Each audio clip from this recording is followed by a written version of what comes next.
Hi again, everyone. Welcome to Badger Breakdown, brought to you by U.S. Cellular. I'm Mike Lucas for UWBadgers.com, joined by Matt Lepay, the voice of the Badgers. The Wisconsin defense was very good on a short field at Iowa. That defense was awfully good against BYU's attack.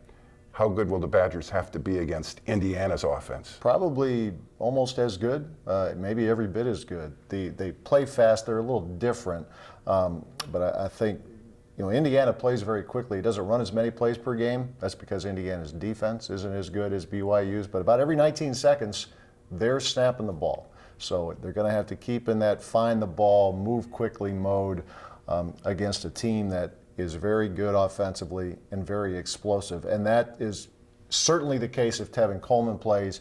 But even if he can't, he's a very good running back, sprained his ankle late in the game last week against Illinois. But even if he can't go, it's still a very explosive offense. And Kevin Wilson, who's the head coach, he has tried to get some balance with that attack, hasn't he? Well, he has because, Coleman can run it well. Stephen Houston averages more than 7 yards per carry. They tag team their quarterbacks. Nate Sudfeld, a good thrower. Trey Roberson can throw it, but known more as a runner. You can see him in various points of the game.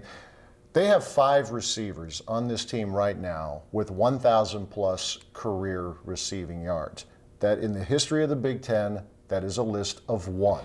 Indiana is the only team to accomplish that in the history of the conference. And pro scouts are starting to look at them, too, for a variety of different reasons, but mainly because they've been so productive in this system. And you just wonder sometimes, how does that transfer to the next level for quarterbacks and wide receivers? Well, you have to think, I'll start with the tight end, Ted Bolzer. He's the most prolific pass-catching tight end in school history at Indiana. So I would think that, I'm not a scout, but I would still guess that he has a pretty bright pro future.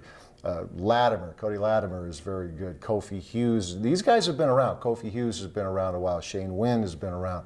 Guys who have a lot of experience. As much as they struggle defensively, Indiana has made opposing defenses struggle. This is an offense that scores more than 40 a game, has more than 500 yards.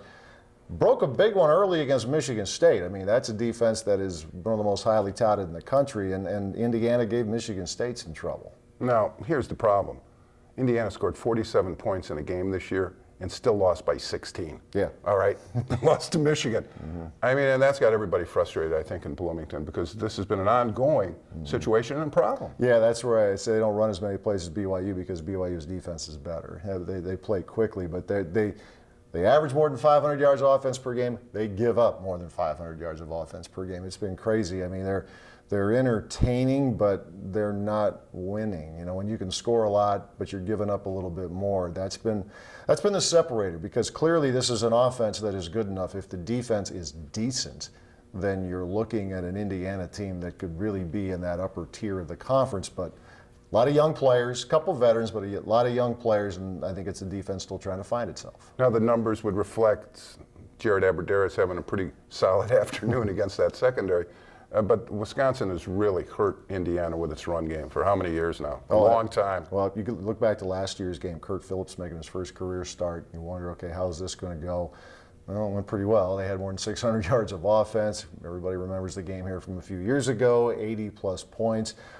You have Melvin Gordon and James White, that combination. It sets up well for Wisconsin. You just wonder, though, and we're not just trying to be nice here. You wonder, one of these days, will Indiana's defense, if nothing else, get turnovers? Wisconsin's been very good at protecting the football, but if you're looking at it from the Indiana perspective, how do you stay in it? You turn them over. Hopefully, for Wisconsin's sake, this isn't the week.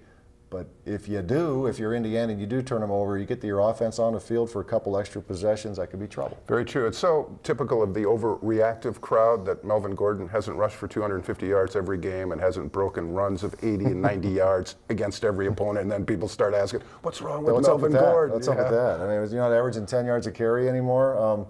You know what? I think opposing defenses, when they see 25, they say, go find him. Now, that's easier said than done. Gary Anderson was talking about it this week on the Jets fly sweep. They're not going to give you that anymore. Yeah, BYU wasn't having any of it. And now some teams are better equipped. I mean, he's not a secret. He hasn't been, but some teams are better equipped to slow him down than others. BYU was one of those. But you know what? The beauty of it, you still have to honor it. And here's James White going north-south and playing perhaps the best football of what has been a terrific career to date for James White. maybe playing as well as he's ever played. And this is kind of like a Hollywood script for James, that you want him playing at his best at the end of his career, given all the things that he's endured. And then maybe that's the wrong word, but he's never been really in the spotlight, even as a 1,000-yard rusher. And now he's generating more attention to himself. Yeah, it was interesting in talking with Coach Anderson after the game. You know, he rushes for 100 and however many yards. He catches a half a dozen passes for X number of more yards. But what a coach, and I would think a scout would appreciate, not just the obvious, those statistics, but his ability to block, his ability to keep his quarterback upright on an occasion or two where BYU was ready to blindside Joel Stavy, but there's James, you know, making the block that buys a couple of extra beats for Stavy to make a throw.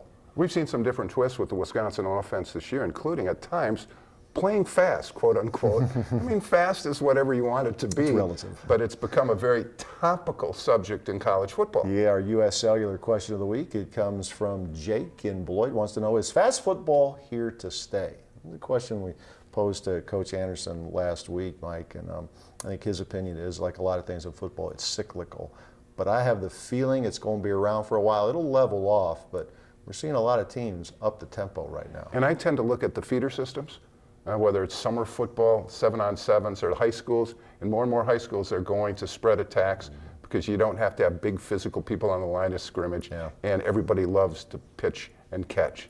And so as long as that stays true, that more and more schools are playing this type of system, they're going to be providing those types of players to colleges. And it just comes down to philosophy, doesn't it? It does, and what you feel most comfortable doing. Yeah, I know Coach Anderson was saying in 15 years, we talking about everybody's running the I-back system, the quote-unquote traditional system. The good news for Wisconsin is the Badger defense is used to seeing this up-tempo stuff, which is good because they're going to see it again clearly against Indiana. We thank Jake for our U.S. Cellular question of the week. If you have a question for us, just send it our way, hashtag Badger Breakdown. If we use your question, you will win a Badger prize pack, which includes some authentic Adidas apparel. One final note, the 1993 championship team will be in attendance to a certain degree here this weekend. And what a great celebration that should be, given what they did then in '93 to win a Big Ten title and the Rose Bowl, the school's first Rose Bowl, but to kind of set the table for everything that's happened since. Yeah, it's been an amazing 2 decades. Really has. Now, is time